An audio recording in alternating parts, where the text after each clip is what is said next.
ఈ NDA alliance మాకేం కొత్త కాదు. దీన్ని 2014లో కూడా మేము ఎదుర్కొన్నాం.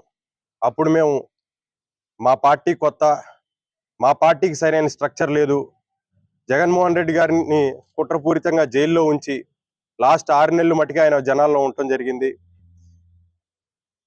చంద్రబాబు నాయుడు దొంగ హామీలు, 600 అబద్ధపు హామీలు, పవన్ కళ్యాణ్ గారితో కలవడం, అప్పుడు కాపులకి అనేక ప్రామిసులు, ఇలా ప్రతి కులానికి ఒక్కొక్క ప్రామిస్ ఇచ్చి మోడీ గారితో కలిసి వచ్చి మేము కేవలం 1.5%తో ఓడిపోవడం జరిగింది. కానీ ఈనాడు బూత్ స్థాయి నుంచి మాకు క్యాడర్ కానీ, బూత్ లెవెల్ కమిటీలు కానీ,